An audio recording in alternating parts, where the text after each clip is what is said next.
Okay, so to finish this out, all right, so again, we have, okay, also the glutamate hypothesis. So just like we think that dopamine plays a role, glutamate might also play a role. And this is a little bit more difficult, but the NMDA receptor hypofunction, so it doesn't function as well. It functions on a lower level. This is thought to reduce the level of activity in the mesocortical dopaminergic neurons. Again, so we know there's not as much activity in that pathway in comparison to the mesolimbic pathway, and that could result in the decrease in dopamine as well. Because again, the glutamate mediates the release of dopamine. And so that could decrease the dopamine in the prefrontal cortex and give rise to those negative symptoms that we talk about. Also, this low level of NMDA receptor functioning also might enhance the activity of the mesolimbic pathway we were talking about, because in this pathway, the NMDA receptors are those located on the GABAergic interneurons. So what that means, because GABA is a neurotransmitter that slows everything down. So the NMDA receptor hypofunction could result in reduced GABAergic inhibition. And so as a result of that, it might be overly stimulated. Because again, GABA slows everything down. And if that's not working as well, it might overstimulate things, giving rise to enhanced dopamine release. Okay, so that might result in the enhanced activity in the mesolimbic pathway in comparison to lower activity in the mesocortical pathway. All right, we also have neurodevelopmental theory. So when it comes to this means that the brains of those who develop schizophrenia, they are possibly different from those who do not have it. And this could be something that happened at an early age or before birth. So in regard to even like prenatal influenza. So in 88, Mednick and colleagues observed that women in the second trimester during the 57 and 58 flu pandemic were twice as likely to have given birth to individuals who were later admitted with schizophrenia. And again, this has not been replicated. It's possible. Again, I would hope we don't have another influenza outbreak or epidemic, pandemic. If this were to happen again, we may be able to get similar data, but obviously that would be unethical to impose this upon people. Other illnesses, and maybe we'll find this with COVID, who knows? We won't know for quite some time. Other illnesses that are both pre and perinatally influential have been implicated. So a range of viruses that can be considered neurotrophic, again, so neurologically based, have been associated with central nervous system problems, including like learning disabilities, epilepsy, and psychosis. And again, we may see that with COVID, but again, as we don't know enough about COVID even to think that that could possibly be an issue. But several decades, we might be able to study this. Okay, so we talked about prenatal famine. Famine in the population while a baby is still in the womb has been shown to be associated with later schizophrenia. Again, beginning in early gestation in the Netherlands, like during the Nazi blockade at the end of 44, has an effect size of 2, which is very large for an effect size for later schizophrenia. The mechanism here is a lack of fetal nutrition. That could also help explain the increased rate of schizophrenia. So I'm hoping that you're kind of getting the gist that we don't exactly know, but there's probably something neurological, genetic going on here. Also, prenatal stress. Stresses on the mother while she's pregnant could impact the child's development. Factors like, again, maternal stress, if a mother were to lose the death of their spouse, even in the year after birth. The unwantedness of the pregnancy and depression in late pregnancy could be risk factors. Also, obstetric complications. So there are studies of the effects of obstetric complications on later rates of schizophrenia. A difficulty is that the term obstetric complication is basically anything. Examples could be premature rupture of membranes, premature birth, use of resuscitation or incubator, or low birth weight, or preeclampsia. So there's a lot of different obstetric complications that may influence the development of schizophrenia. And now, in regard to like effect sizes, you can see the ranges here. Okay, so there's pre or perinatal risk factors here, the place or time of birth, and again, there's these are pretty low effect sizes, winter birth and urban birth. But again, there's something going on there. There's some sort of correlation, even if it might be a weak correlation. And then we get into influenza, infections. Those, again, are higher than up here. Rubella, prenatal rubella, that has a very high effect size. Then polio, and we have a neonatal and childhood central nervous system infection. Famine, again. Bereavement of spouse, again, that's very high. Again, that is a stressor that can be greatly impactful. Flood, not so much. Unwantedness of pregnancy, a little bit higher. Depression, a little bit lower. And again, these obstetric complications, again, general, rhesus incompatibility, hypoxia. There's a range here. Brain damage is extremely high. It has a much stronger correlation between that and the development of schizophrenia than anything else on here. Low birth weight and then preeclampsia as well. Okay, and so this kind of goes over all of that as well. You're welcome to look it over. Okay, when it comes to the treatment, again, somebody with schizophrenia has to take medications. The older antipsychotic and the newer antipsychotic medications do reduce the positive symptoms. So your hallucinations, delusions, those are going to be, they should be lowered if using an antipsychotic. Chlorpromazine is a class of drugs called the phenothiazines. It calms agitation and reduces hallucinations and delusions. It blocks receptors for the dopamine, thereby reducing its action in the brain. So again, if we're blocking the receptors for dopamine, we're decreasing its activity, and again, potentially decreasing the overactivity of dopamine and the positive effects. Now, some of the issues with antipsychotics can include things like akinesia and akathisia, also tardive dyskinesia. This is a neurological disorder that involves the involuntary movements of the tongue, face, mouth, or jaw. This is not reversible. And there's a couple of different types of medications outside of antipsychotics that could also result in this over a long period of time of use.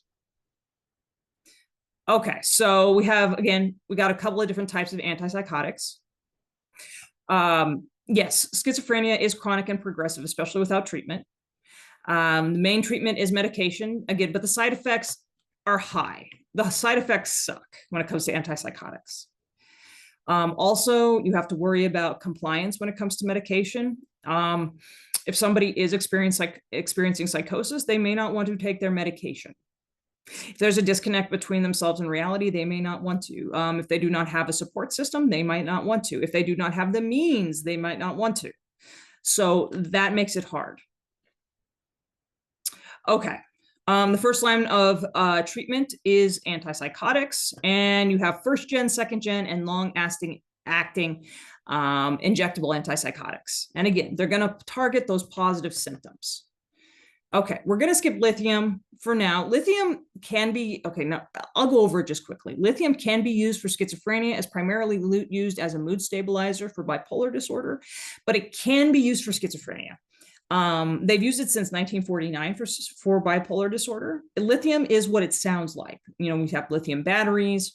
It is literally the same type of chemical, and it comes from the earth. And it is incredibly effective in treating mania. And so what it does is it tamps down, again, those excitatory responses that you would see in mania and potentially psychosis. And it has been shown to reduce suicidal thoughts and behaviors in people with both bipolar disorder and schizophrenia. It has been used for, again, treating severe psychosis. And a clinician might use it alone for this or potentially augment another antipsychotic. Okay. So there are second generation antipsychotics, and these are sometimes called atypical antipsychotics. They're the first choice. They have fewer side effects than your first generation. The second generation antipsychotics also affect serotonin. And while second and first generation antipsychotics work about equally well, the second gen tend to have milder movement related side effects than the first gen. So clinicians are going to move toward the second generation if at all possible. So with these are all second generation antipsychotics, and you've probably heard about these, like Abilify, Fanapt, Geodon, Invega, Latuda, Zyprexa, and again, set about 1, 2, 3, 4. I've heard of 4 commercials with those. Risperdal is used pretty commonly. Rexulti, there's an active commercial out there for that. Saffris, Seroquel is used pretty commonly, and then Vraylar. Also, there's Clozaril or clozapine. That's a second gen antipsychotic, but it's usually only used when everything else is ineffective. It has an increased risk of lowered white blood cells, so you usually have to get your white blood cell count monitored to make sure that there isn't going to be an enhanced chance of infection. So these are some of the side effects. Dry mouth, dizziness, blurred visions, sometimes seizures, rarely. Weight gain is pretty common among antipsychotics. Movement effects, tremor, agitation, stiffness, sleepiness, very common, low energy, low to no sex drive and function, missed periods, discharge from breasts, and a very high risk of diabetes. So those are side effects that most people do not want to experience, and that can also impact the whether or not people take their medication. Okay, we back up a little further. We have first gen antipsychotics, which are going to be down the road if we need to use them, but they're called typical antipsychotics. They were first developed in the 1950s. They can work well, but they have side effects, and specifically, they're more likely to cause tardive dyskinesia, like we talked about. And so they're only used when second gen antipsychotics are not effective, or there's some reason that they cannot be used. Here's some examples of first gen antipsychotics, and I've seen 2 of these used before. I've seen Haldol used before. You have L'Occitane, Navane, Prolixin, Thorazine. I've also seen Thorazine used before, Trilofone, and Stelazine. And again, so these are going to be backups if your second gens do not work. And these are some of the side effects from those first gen antipsychotics. So drowsiness, agitation, dry mouth, constipation, blurred vision, emotional blunting, dizziness, stuffy nose, weight gain, breast tenderness, discharge from breast, missed periods, muscle stiffness, and tardive dyskinesia. So you can see here that the potential side effects are a little bit more extreme than in the second generation. And so again, clinicians, if they can, are going to avoid using these in comparison to the second gen. Okay, now, along with the psychotropic medication, an individual with schizophrenia should be in some sort of therapy. And again, all of this requires an immense support system. It's going to be very difficult commonly for individuals without it to get the necessary treatment that they probably need. So you would hope that, again, with the support system, you'd be able to help somebody get into CBT or cognitive behavioral therapy. This would help an individual developing coping mechanisms for symptoms that medication doesn't resolve, possibly those negative symptoms. So like the avolition, the anhedonia, some of those negative symptoms. Also helping identify and achieve goals. Again, so setting small goals maybe and working toward those, maybe to get over the avolition. Acceptance and commitment therapy, improving quality of life. So learning how to tolerate the symptoms. So you might learn to accept like the auditory hallucinations by being open, curious, accepting, and non-judgmental toward them. So instead of hating them, you just know that they're going to be there. And if you wait them out, they will go away. Again, that's a process of mindfulness. Also, peer support groups. You can talk to people who have similar experiences to you. And this could be in person, or there's lots of peer support groups online as well. And it can help you build social skills and a sense of shared community, like you're not the only one. Family therapy, bringing out people's loved ones. whenever issues arise, so everybody can talk about the problem, figure out what to do about it, and find the best solution for everybody. Because again, the support system hopefully is large and positive. Group therapy, again, that's going to help enhance social skills, work skills, relationships, and accountability to stick with treatment. And again, helps people, not feel so isolated. Also, assertive community treatment. This is going to be a community-based program that can help if you are potentially at risk for being hospitalized or trouble staying in treatment. So there might be case managers, psychiatrists, social workers as part of this treatment. Similarly, this could be like Region 2. If you're in North Platte, you might have community support worker, you might have a therapist, you might have a medication manager as well. That is basically a wraparound type of treatment.